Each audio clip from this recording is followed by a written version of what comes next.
lorsqu'on s'associe, c'est pas faire un plus un égale 2, mais un plus un égale 3. C'est-à-dire qu'en fait, tu es censé aller beaucoup plus vite quand tu as un associé. Tu parles comme si tu avais 40 ans et pourtant tout ça, ça a été fait à 21 ans. Il y a tellement d'agences qui sont sur le marché. Si aujourd'hui on veut être meilleur, la première, c'est d'être carrément plus performant que les autres. Et quand on a une agence assez moyenne, c'est pas très ouf.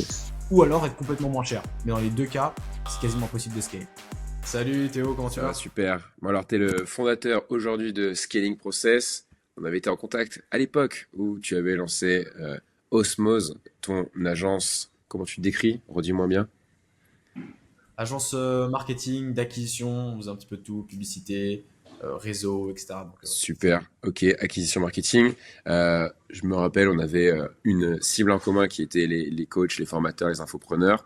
Tu as scalé ça pendant un an et en fait, tu t'es rendu compte que là où tu étais vraiment bon, bah justement, c'était scaler une agence. Et aujourd'hui, du coup, tu as lancé Scaling Process. La promesse de ta bannière, c'est scaler une agence. Donc bon, nous, on est là pour aider les fondateurs et fondatrices d'agences à scaler, à se structurer et un jour à se vendre en optimisant leur valo. Donc je me suis dit, bah, tiens, il poste beaucoup sur LinkedIn.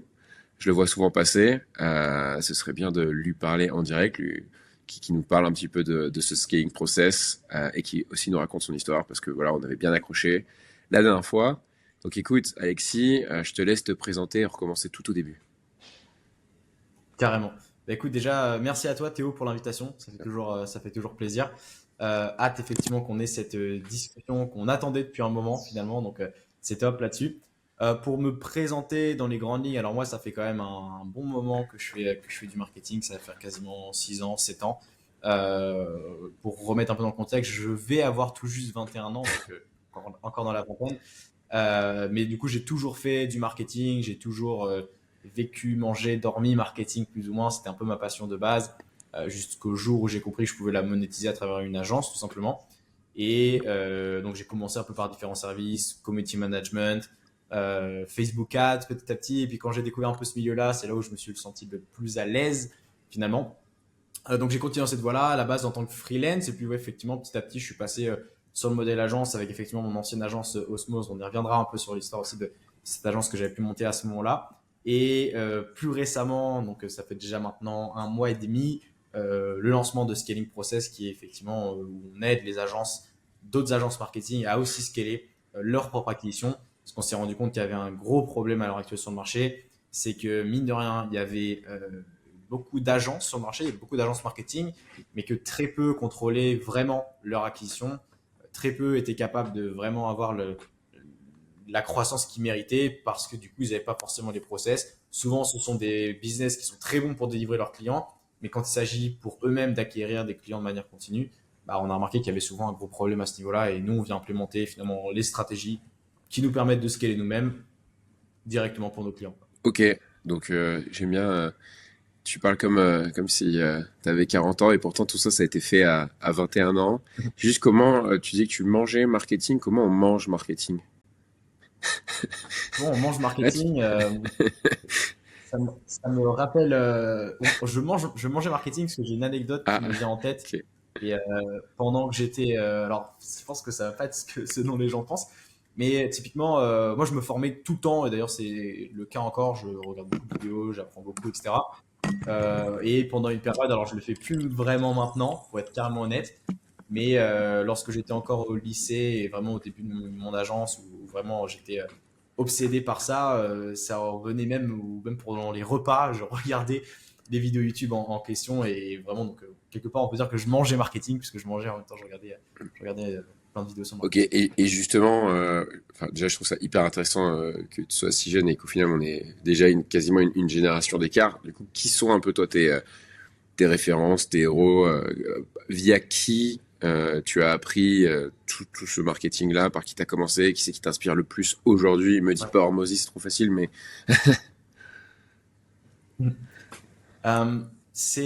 Effectivement, c'est une bonne question et même moi, elle est assez difficile à y répondre, cette question, dans le sens où c'est venu petit à petit par différentes phases, quelque part. C'est-à-dire que j'ai commencé à découvrir que je pouvais gagner de l'argent en ligne il y a de ça maintenant quelques années, à travers Théophile Hélier, d'ailleurs, qui habite aussi à Bangkok, d'ailleurs, dans la même ville que moi, à l'heure actuelle où je tourne ce podcast. Et donc, effectivement, c'était le premier un peu où j'ai compris que je pouvais gagner de l'argent à ce moment-là.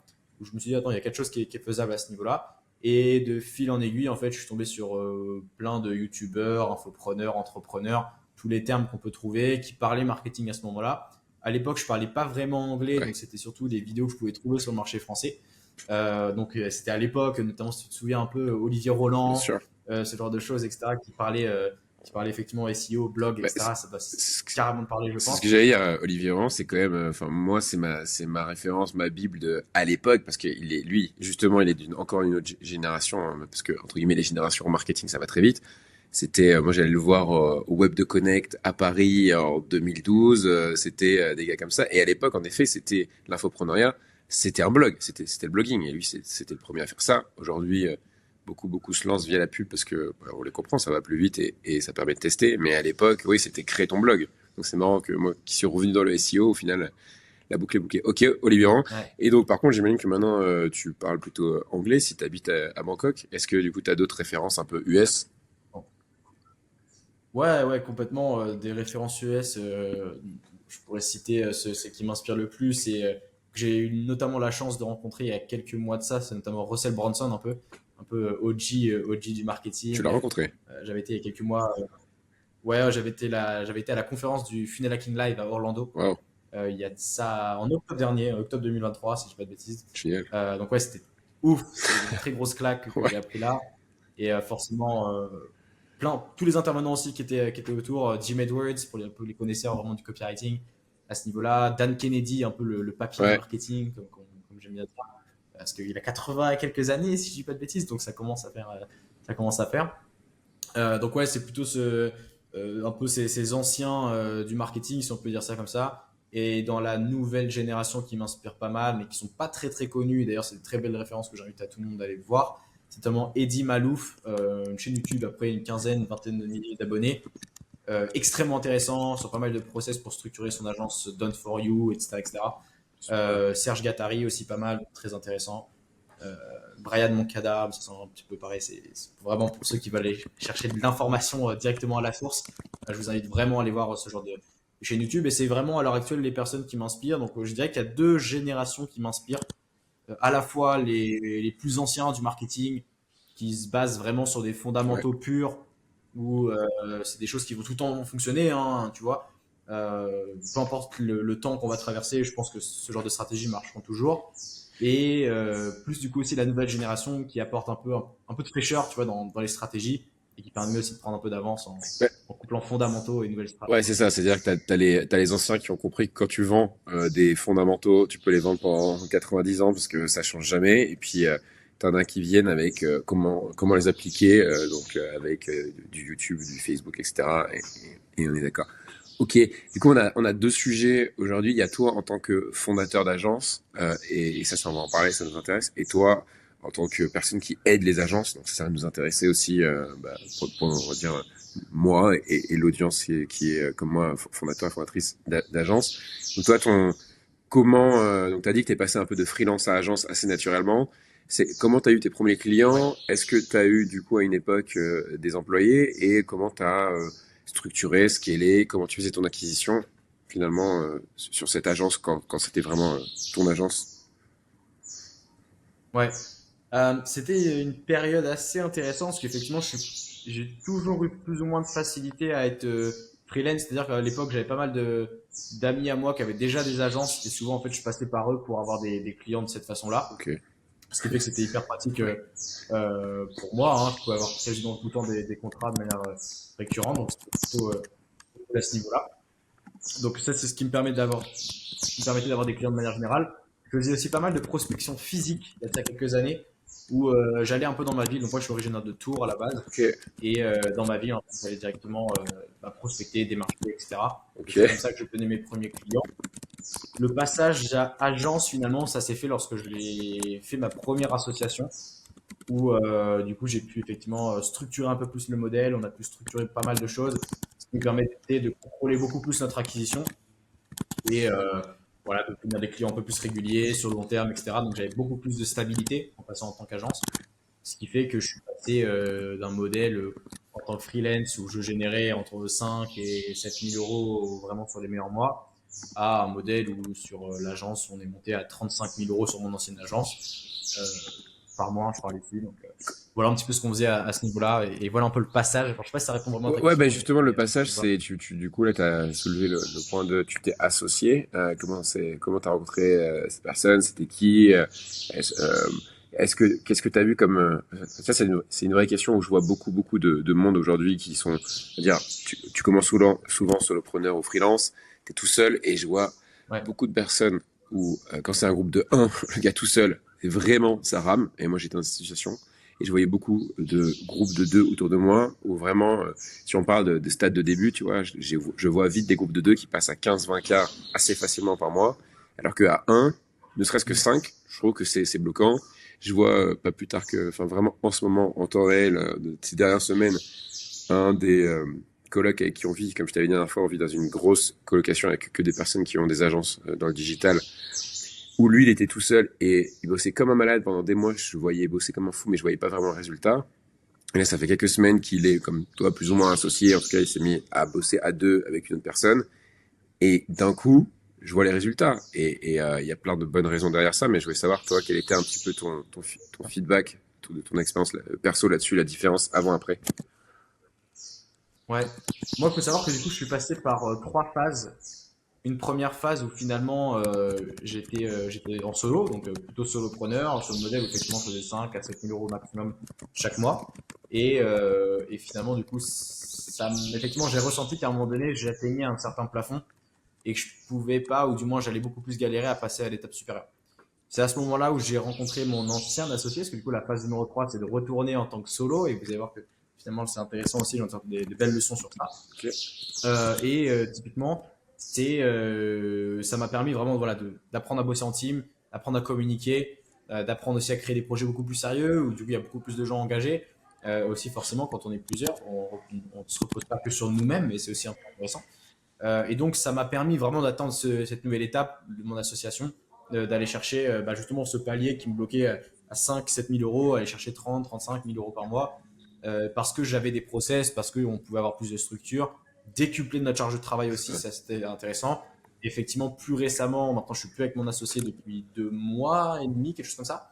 Et du coup là, je suis repassé sur un modèle où c'est moi finalement qui ai pleinement contrôle du business. Et pour le coup, j'ai encore explosé mes résultats, j'ai encore atteint un autre palier. Donc je pense qu'en fait, les associations, personnellement, je vois ça comme une sorte de palier. C'est-à-dire que il y a un moment donné, il faut travailler seul parce qu'il faut apprendre seul et c'est comme ça qu'on se fait un peu mal et qu'on apprend de cette façon-là. À un moment donné, je pense que c'est bien de tenter l'expérience de l'association parce que ça va nous apprendre plein de choses, ça va nous apporter beaucoup de choses à ce niveau-là. Et il y a un moment donné, alors certains vont rester associés pendant très très longtemps avec leurs associés en question.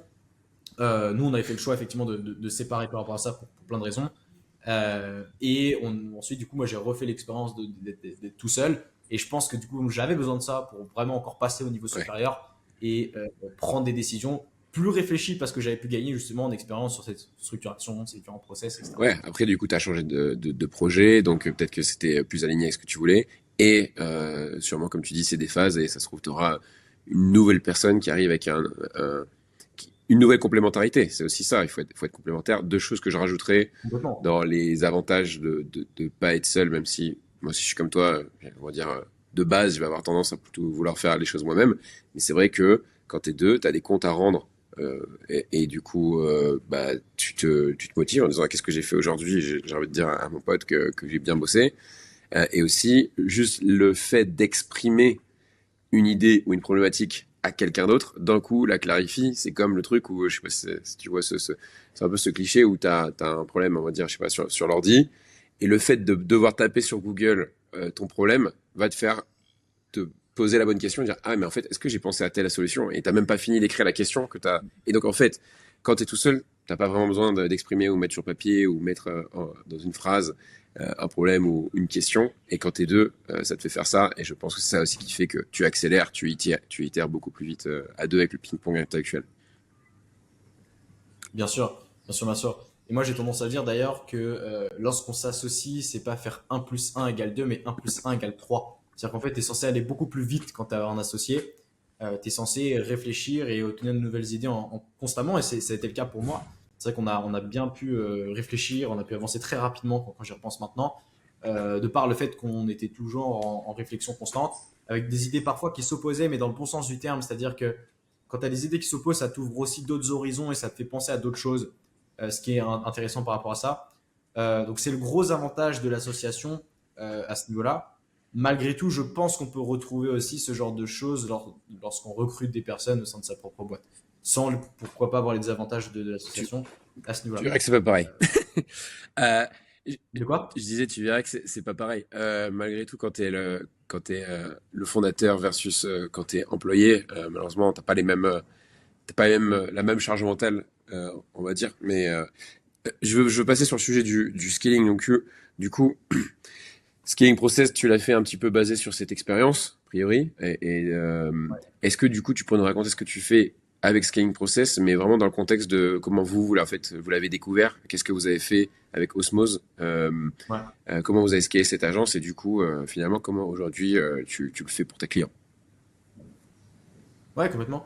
Alors, l'ancienne agence que j'avais à ce niveau-là, donc on implémentait des systèmes marketing par la publicité, stratégie qu'on a pu développer à ce moment-là au sein de cette ancienne agence. Et on a fait en sorte, du coup, de cibler principalement les infopreneurs, coachs en ligne. C'était vraiment notre grosse cible à ce niveau-là. Ok. Et à un moment donné, on s'est posé la question, est-ce que ça marche si on l'applique pour nous-mêmes? Bon, voilà, on scalait des business d'agence, de coaching, etc. On a quand même pas mal de références maintenant à ce niveau-là avec qui on a pu bosser par rapport à ça. Et on s'est dit, OK, bah maintenant, concrètement, est-ce que ça marcherait pour nous? Est-ce que ça marcherait pour nous si on implémentait ce genre de stratégie? Et il s'avère que oui, puisqu'on avait mis 1000 euros en publicité, on en a ressorti 18 000 en l'espace de 30 jours. Donc on s'est dit, OK, là, il y a quand même un petit filon à avoir là-dessus. Et en fait, de fil en aiguille, on l'a testé sur d'autres agences, là-bas sur des agences d'amis. Puis on a commencé à voir que voilà, les gens étaient prêts à nous payer pour ça, etc. etc. L'agence Osmose en soi, elle a continué à prendre cette direction d'aller sur des coachs, prestataires, etc. Et moi, en quittant cette agence, j'ai pris du coup, donc c'est à ce moment-là où j'ai monté Scaling Process, où je me suis dit, moi, ça va être très simple. La stratégie que je mets en place pour moi-même, je vais la mettre aussi en place sur mes clients. Ce qui fait qu'en fait, la meilleure preuve que je peux apporter à mes clients et ceux qui veulent bosser avec moi, c'est bah, regardez mes résultats. C'est exactement ce que vous obtiendrez lorsque si vous bossez avec moi et que vous mettez en place la même sorte de process finalement à ce niveau-là. Donc c'est un peu comme ça que j'en suis venu à la création de Scaling Process. C'est je me suis dit attends, en C'est bossant sûr. pour moi-même et en m'apportant mes propres résultats, en fait je peux apporter exactement la même chose et les gens sont prêts à me payer pour ça. Et c'est là où je me suis dit il y a un truc intéressant et jusqu'à présent ça a été intéressant parce qu'on parlait un peu en off rapidement des chiffres, mais effectivement les portes du Scaling Process se sont ouvertes le 1er avril 2024 en 30 jours on avait encaissé 50 000 euros encaissé pur en contractualisé on était un peu plus, on était à 65 quelque chose comme ça, mais encaissé parce que moi évidemment je calcule sur l'encaissé toujours, c'est la data la plus intéressante. On avait fait 50 000 alors qu'avant j'avais jamais fait un mois comme ça avant et donc finalement ça a un peu prouvé quelque part mon point de vue par rapport à ça. Qu'en ayant les bonnes stratégies, en ayant les bons éléments, bah forcément, on est capable de dupliquer ces modèles parce que, bah, évidemment, il faut avoir plein d'éléments qui nous disent que voilà, on a tous les feux au vert et qu'on peut aller de l'avant comme ça. Là, tu nous as teasé, tu nous parles du résultat, maintenant à savoir comment ça marche. Ouais, ouais, ouais. Euh, le scaling process en soi, il marche en 4 étapes. Et d'ailleurs, après, je pourrais te montrer une map si vous intéresse par rapport à ça. Si tu veux Euh, partager ton écran, ouais, si ce sera peut-être le si tu plus. l'as pas loin, euh, Ouais, je l'ai pas loin, juste ici. Hop, je suis un peu pris là-dedans. Ok. Je vais vous partager ça. Du coup, effectivement, ça marche en 4 phases. Phase de fondation, une phase d'acquisition, une phase de conversion, une phase de scale. Mais j'y reviendrai justement à ce niveau-là, pour bien comprendre comment ça fonctionne. ça, Alors, pour partager mon écran. en effet, Alors, il faut savoir avant tout. ouais, je suis pressé de voir Ouais, ce que tu mets c'est bon. dedans du coup, parce que en effet, comme je disais, moi je te vois beaucoup poster sur LinkedIn, LinkedIn. Je lis aussi beaucoup de choses forcément sur comment scaler une agence. C'est toujours ma problématique. Et du coup, intéressant de voir ta vision là-dessus. Et du coup, j'ai pas encore vu, mais je me demande du coup si tu vas nous parler plutôt de création de contenu, d'outreach ou de Mhm. publicité. Tu vois, je suis hyper et d'offre peut-être. Je sais Ouais, pas de quoi tu veux parler, mais ok, on voit ton écran, c'est très clair. complètement. Je vais faire assez simple sur cette map, effectivement. Je vais parler de la stratégie que moi j'utilise pour passer d'un prospect qui ne me connaît absolument pas à un prospect qui vient acheter chez Ok, moi. C'est la stratégie qu'on a développée là-dessus. Elle est basée en 4 piliers qui viennent compléter ce que je disais. Donc en fait, dans les étapes à suivre, c'est effectivement les fondations. On revoit l'offre, on revoit tous ces éléments-là, les mécanismes uniques à implémenter, tous ces éléments-là. La partie acquisition, où là, on va mettre en place les publicités, parce que moi, je ne jure que en grosse partie par la pub, parce que je considère que c'est une des meilleures portes d'entrée aujourd'hui pour un business à implémenter. Et d'ailleurs, j'ai fait pas mal de vidéos et pas mal de podcasts aussi, autres qui en parlent pas mal, donc je pense qu'on peut retrouver ça aussi. Et donc finalement, ça nous permet d'arriver ici à engager et récolter de la data. Ici, on obtient l'attention d'un prospect, on récolte sa data et on l'engage, on l'éduque, on le nurture, pour ceux qui connaissent un petit peu plus là-dessus, et on va l'amener dans un phénomène de conversion à ce niveau-là. Ce qui fait qu'en fait, lorsqu'on est sur un système publicitaire, on est un peu sur ce genre de map. Ici, c'est la porte d'entrée, c'est-à-dire que c'est là où on va acquérir via notre publicité. Ici, c'est là, donc là, ils vont pouvoir prendre rendez-vous à ce niveau-là, mais j'y reviendrai. Ici, on va l'éduquer, c'est-à-dire qu'on va lui envoyer des vidéos, des ressources, on va voilà, échanger avec lui, etc., avant même le rendez-vous. Et ce qui nous permet qu'en fait, quand il arrive au rendez-vous, on sait de base qu'il est déjà qualifié, parce que s'il n'était pas qualifié, on annule le rendez-vous, tout simplement. On sait déjà qu'il est qualifié et on sait déjà qu'il a toutes les ressources nécessaires pour pouvoir potentiellement travailler avec nous. Ouais, en effet, ça ressemble bien à un funnel classique d'infoprenariat, justement, surtout basé sur la pub. Et de toute façon, ça ressemble à un funnel marketing classique, global, à part du coup, enfin l'acquisition, ou du coup l'acquisition peut se faire par plein de moyens. Toi, tu es un expert du coup de la publicité, et vraiment si tu veux insister là-dessus, avec plaisir pour que tu nous en dises tout ce que tu sais là-dessus et pourquoi tu penses que c'est le mieux, et comment ça marche, et qu'est-ce que tu as testé qui marche pas, et comment tu appliques ça finalement. Nous, notre audience, c'est des agences. Donc comment eux font pour appliquer ça à leur business. Ouais, complètement. Alors, il faut savoir avant toute chose, et effectivement, la pub, c'est selon moi le meilleur moyen d'acquérir du trafic et surtout de contrôler son trafic. Parce qu'aujourd'hui, la plupart des problèmes des agences, c'est qu'ils ne savent pas contrôler leur trafic. Parfois, ils vont avoir des opportunités, création de contenu, mais la création de contenu, c'est pas prédictible.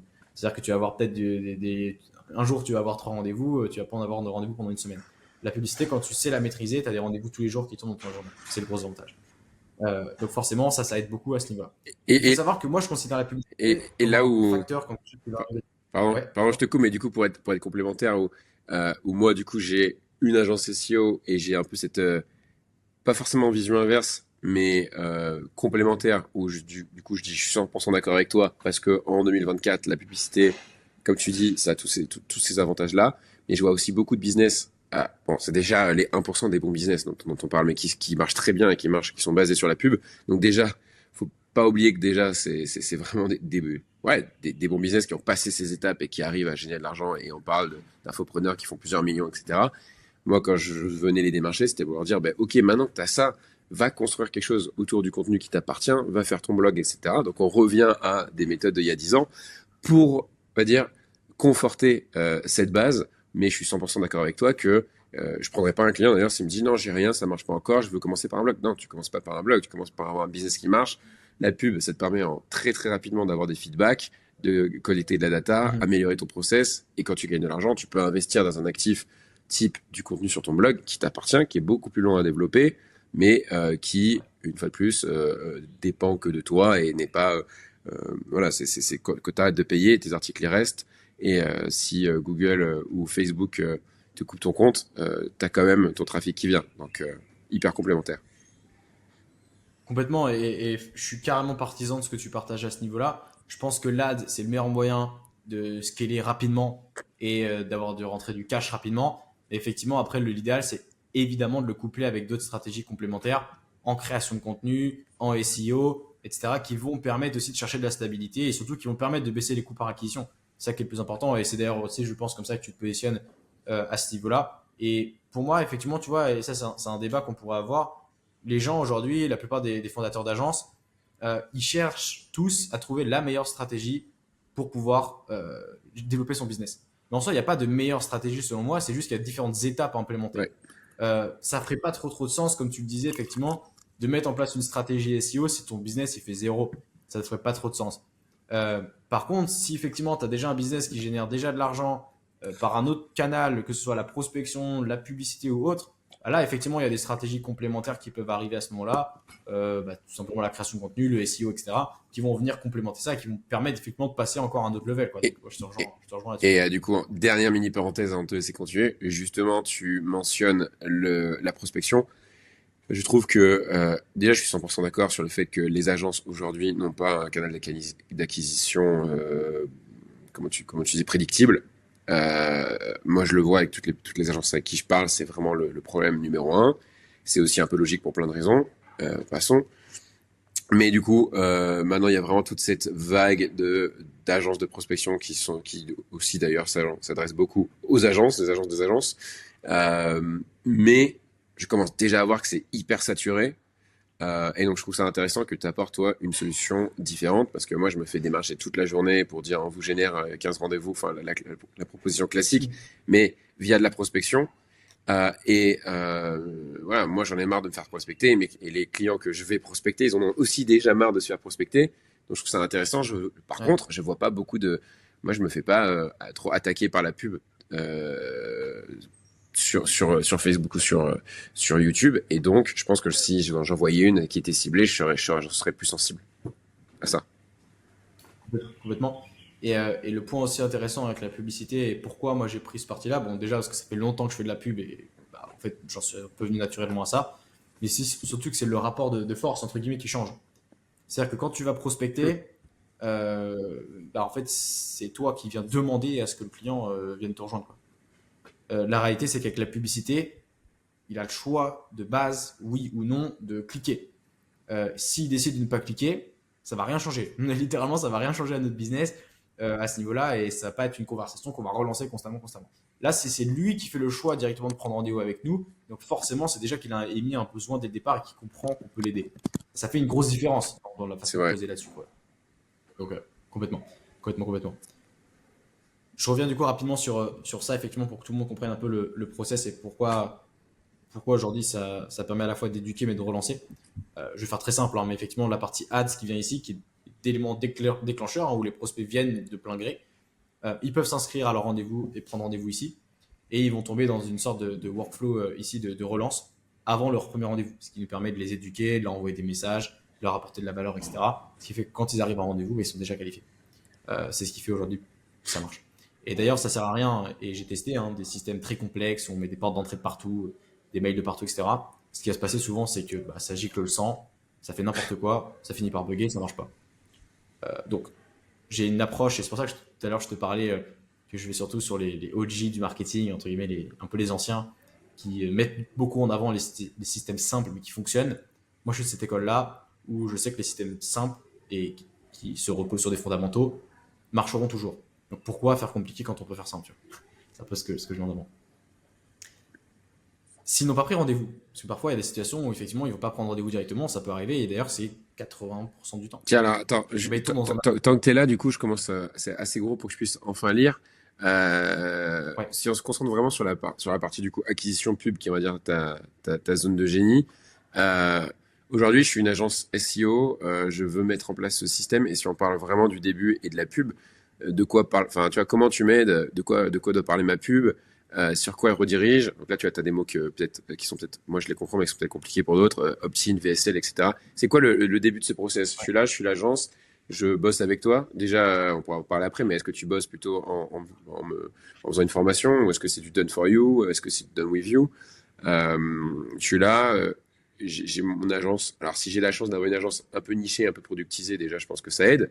Mais comment je fais ma première pub, où je la diffuse, de quoi on parle sur cette pub, et où est-ce qu'elle redirige, et avant d'arriver dans ce tunnel.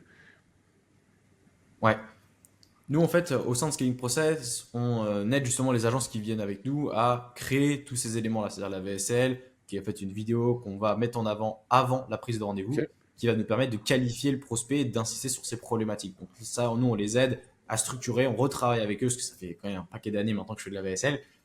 Et donc forcément, on a créé des frameworks, on a créé des sortes de templates, où derrière, ça nous permet d'aller vite sur la construction et de s'assurer au moins que ça va fonctionner. Pareil pour les publicités, on a une étape où on crée les scripts publicitaires, on crée les différents visuels, montage, tournage, etc. Ça représente une grosse partie là-dessus. Et notre modèle fait que on peut aller vite à ce niveau-là. Pour donner un ordre d'idée, tout ce système-là pour de passer de quelqu'un qui a un business qui vivote à peu près et enfin qui a une agence qui vivote à peu près à une agence qui va performer, qui a toutes les ressources pour performer, il faut compter 30 jours. Il obtient le premier rendez-vous par la publicité pour 30 jours, en 30 jours. Parce que voilà, il y a la construction du tunnel, la création des publicités, l'implémentation de l'équipe de vente. Voilà, on fait vraiment tout pour eux, c'est-à-dire que vraiment on va les prendre de point A au point B, littéralement on leur met tout en place pour qu'ils puissent avancer. Nous on fait personnellement nos publicités sur Facebook, c'est ce qu'on utilise à 95% je dirais du temps Ok. à ce niveau-là, et ce qui nous permet de capter en fait toute la demande qui se trouve à la fois sur Instagram mais sur Facebook aussi, donc sur les plateformes méta de manière générale là-dessus. On va rediriger du coup vers notre opt-in où là ils vont laisser leurs coordonnées, donc nom, prénom, adresse mail, numéro de téléphone, et comme je disais, ils vont tomber sur cette VSL. S'ils sont convaincus, ils vont tomber sur cette page de prise de rendez-vous.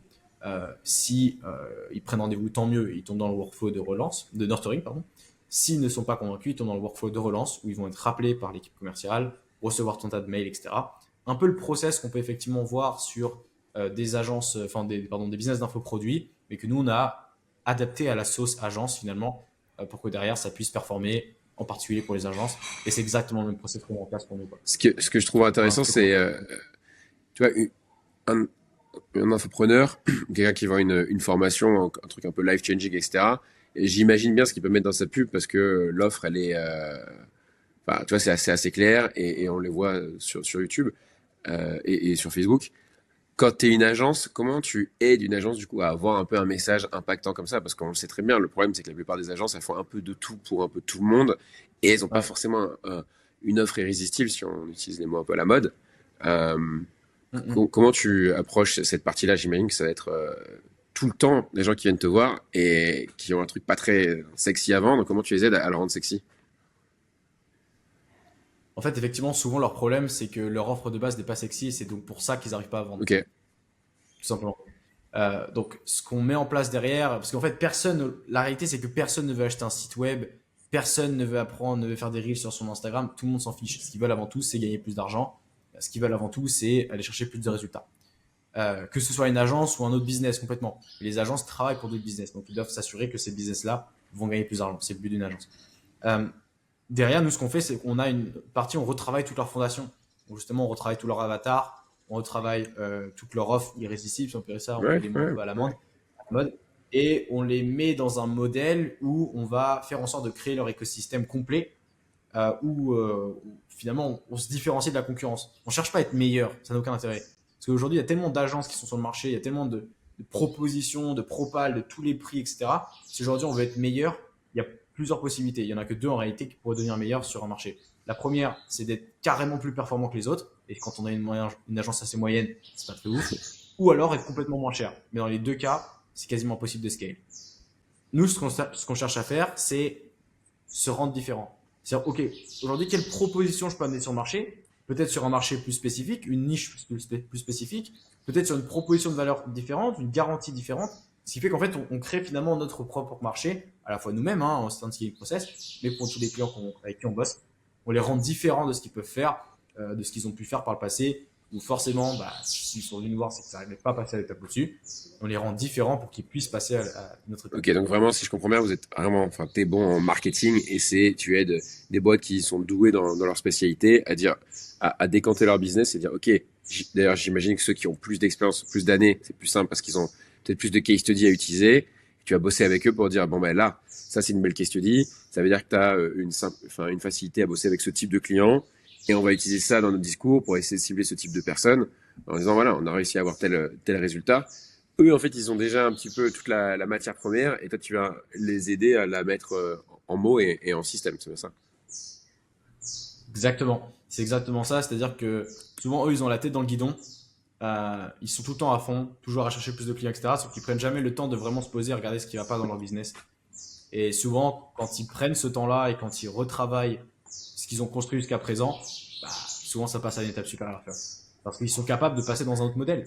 Et quand ils sont capables de passer dans cette espèce de nouveau modèle, entre guillemets, et bah forcément, ils peuvent aller chercher des résultats et surtout faire effet de levier. C'est avant tout ce qu'on recherche à faire. Parce qu'une agence aujourd'hui, tu vois, nous, la plupart des agences qui viennent nous rejoindre, ils font entre 15 et 35 000 euros par mois, quelque chose comme ça. On en a d'autres d'ailleurs, on a certains qui font plus de 200 000. Mais dans la majorité des cas, c'est juste qu'ils sont dans un système où ce qui les a permis aujourd'hui de passer de 0 à 35 000, c'est pas ce qui va leur permettre de passer de 35 à 100 000, tu vois. Et donc forcément, c'est là où on vient les aider à structurer, faire effet de levier sur les points importants, comme tu disais, et pour pouvoir continuer d'avancer. Ok, et tout à l'heure, tu parlais du coup de 30 jours. Concrètement, donc avec ce que tu nous as expliqué, s'il y a des gens qui voient cette vidéo et qui veulent venir bosser avec toi, comment ça marche concrètement? Donc, ouais, justement, est-ce que c'est 30 jours? Est-ce que c'est un programme tu fais, enfin, est-ce que tu peux nous en parler un peu plus? Ouais. Nous, ça dure 90 Ok, jours. C'est ok, assez spécifique le modèle qu'on utilise. Parce qu'effectivement, on a 30 jours de lancement, mais la totalité du programme dure sur 90 jours, parce que du coup, les 60 jours qui suivent, c'est de l'optimisation, ok, la création de Go, du test, etc. Donc, c'est ce qu'on met en place. Mais sur la globalité, en fait, on a un modèle qui est assez spécifique, puisqu'on ne fait pas du done for you, uniquement du moins. On ne fait pas du done with you, on ne fait pas du do it yourself. En fait, on fait un mix des trois. ok, On mixe le do it yourself, c'est-à-dire que c'est certaines choses qui vont être faites directement par le client, par lui-même. On lui met toutes les ressources à disposition pour qu'il puisse le faire. 80% du programme, c'est du done with you, c'est-à-dire qu'on le fait avec lui, on met en place avec lui. Et je dirais à peu près 15% du modèle, c'est du done for you. Du coup, les 5%, c'est du do it yourself. Notamment, le done for you, c'est toute l'implémentation des systèmes CRM et ok, de la partie équipe commerciale, l'implémentation de setters, etc. ok. Et la partie done with you, tout le reste, on fait avec lui. Parce que moi, je considère que c'est important que les deux parties, entre guillemets, soient dans l'action pour que tout le monde puisse comprendre comment le business fonctionne et forcément avoir la meilleure data à ce niveau-là. Donc, on mixe un peu ces trois modèles qui finalement nous permet déjà d'avoir des coûts de livraison et des coûts de livrabilité de manière générale qui sont beaucoup plus bas. Moi, il faut savoir que coût de livrabilité pur et dur, ça me coûte à peu près, il faudrait que je fasse un nouveau les calculs maintenant, mais j'en ai pour 5 à 15% de la vente totale de la prestation, quoi. Euh, Sur le coût de livrabilité totale. En gros, je tape 75% de marge si j'enlève aussi les frais d'acquisition. Tu vois. ok. Et justement, en parlant de frais d'acquisition, est-ce que tu commences à avoir un peu des stats pour que les gens puissent se projeter sur eux, une fois qu'ils ont mis ça en place, en coût d'acquisition Ouais. pur, Facebook, après, est-ce qu'il y a d'autres frais par rapport à ce qui est setting, etc. Mm, mm.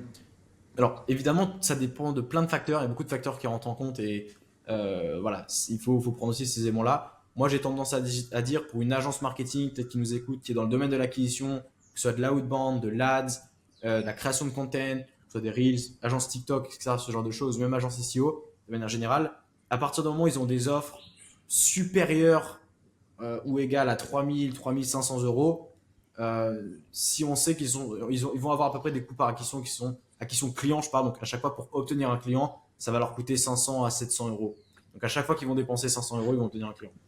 Mais du coup, ce qui fait qu'on est hyper prédictible parce qu'on sait qu'à chaque fois qu'on va dépenser 500 euros, on va peut-être faire 3000, 3005. Ok. Ce qui fait Donc, ça, c'est basé sur les moyennes de conversion de si l'offre, etc., etc. Ok. Et après, ouais. donc pour atteindre, enfin pour finir par payer 500, 700 euros le client, en général, c'est-à-dire que tu auras dépensé combien, enfin, c'est ce que tu auras payé en ads, pardon, mais du coup, tu auras eu combien de rendez-vous en général, peut-être? C'est basé, en fait, ça dépend encore une fois, Non, non, mais bien d'ailleurs, sûr, c'est des mais questions un petit peu tricky là que je te non, pose. exactement, mais et dans tous les cas, tu vois très bien de quoi je parle, et sans doute que les personnes qui nous regardent voient aussi très bien de quoi on parle là-dessus. Mais en gros, nous, on arrive aujourd'hui à une moyenne pour des rendez-vous très qualifiés, je parle, vraiment où les gars, on sait si on fait correctement le job, ça close. On est entre 30 et 60 euros le rendez-vous, quoi, à peu près, c'est à peu près la moyenne qu'on a par rapport à ça. Ok, grâce à toutes ces séquences aussi de relance où du coup il y a quand même du monde qui s'inscrit, mais derrière, faut que ça aille jusqu'au bout. Donc on a de la perte, mais on a de la relance. Ok, c'est hyper clair. Exactement. Alexis, Plus le nurturing, surtout, qui joue beaucoup. ouais, c'est ça. Ouais, c'est intéressant. Ça. C'est vraiment cette partie. Ouais, tu dirais que dans ton système, c'est qu'est-ce qui pourrait surprendre quelqu'un de l'extérieur dans ce qu'on sous-estime dans l'importance, comme peut-être le nurturing, je sais pas. C'est le nurturing. Effectivement, tu as raison là-dessus, c'est le nurturing. Nurturing, en fait, ça change tout dans un business. Littéralement. C'est-à-dire que moi, exemple tout bête, hein, j'ai la situation d'ailleurs aujourd'hui où on entend ce podcast, donc c'est l'exemple parfait littéralement. Il y a 3 semaines, si je dis pas de bêtises, un rendez-vous qui est venu, enfin quelqu'un qui a pris rendez-vous avec moi, et voilà, je sentais qu'il n'était pas forcément prêt. Voilà, j'ai eu énormément de mal sur le rendez-vous, etc. Et bon, en fait, j'ai raccroché le téléphone. Je me suis dit, ça va passer, ça va pas passer. Je me disais, ça va pas passer. Et je me suis dit, ce que je vais faire, c'est que je vais quand même lui envoyer des ressources qui vont l'aider à comprendre peut-être un peu plus ce qu'on fait et qui comprennent un peu plus ce qu'on fait à ce niveau-là. Et donc, en fait, tout simplement, je l'ai redirigé vers ma chaîne YouTube, parce que je développe petit à petit une chaîne YouTube par rapport à ça, où je partage pas mal de petites vidéos, etc. Je l'ai redirigé vers pas mal de vidéos qu'on avait fait en interne, etc., qui l'ont aidé à mieux comprendre tous les éléments-là. Et là, tu vois, juste avant notre podcast, d'ailleurs, c'est assez marrant l'histoire, juste avant notre podcast, du coup, je l'ai eu en call à nouveau. Et en fait, je me suis dit, je l'ai eu en call, enfin, c'est mon setter qui m'a dit, voilà, écoute, tu as booké un rendez-vous avec telle personne.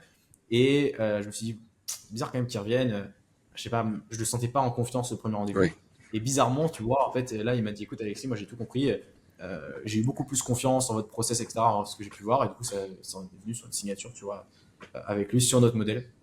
Donc, ouais, ça reste intéressant. Et c'est pour ça que je dis que le nurturing, c'est trop sous-estimé sur le marché francophone. Et pourtant, je peux vous assurer, et je dis pour toutes les personnes qui écoutent ce podcast, si aujourd'hui vous êtes capable d'éduquer votre audience, de faire en sorte qu'ils comprennent encore plus votre offre, même quand ils sont pas en appel avec vous, c'est là où vous récupérez 30-40% de vos ventes, quoi, Ouais, 100%. c'est hyper intéressant. Et ça, tu le places entre le premier rendez-vous et le potentiel deuxième rendez-vous si ça n'a pas suffi le premier, c'est ça? Ouais, c'est ça, exactement. Exactement ça. Même avant le rendez-vous, Ok. en vrai, tu peux même le mettre avant le rendez-vous et pendant les rendez-vous. Et même d'ailleurs après tous les rendez-vous. Tu peux mettre tout au long du process, en fait. Ouais. Après, c'est vrai que ça revient un peu entre guillemets à compléter la pub et le commercial avec de la création de contenu finalement. Tu prouves ton Ouais, expertise. Là, exactement. on est d'accord qu'en fait, c'est vraiment faire monter quelqu'un dans, on va dire, dans l'échelle de confiance, parce que tu parles d'une pub, une pub Facebook. Donc la personne ne te connaît pas, il te fait pas confiance, et donc tu dois lui montrer ton expertise. Euh, du coup, on comprend totalement l'importance. Exactement ça. C'est exactement ça. Alexis, c'était hyper clair, concis. Je pense que ça va inspirer pas mal de monde. Moi, ça me fait réfléchir à beaucoup de choses. On en parlera hors antenne. Je te remercie. Et écoute, comment tu préfères que les gens rentrent en contact avec toi?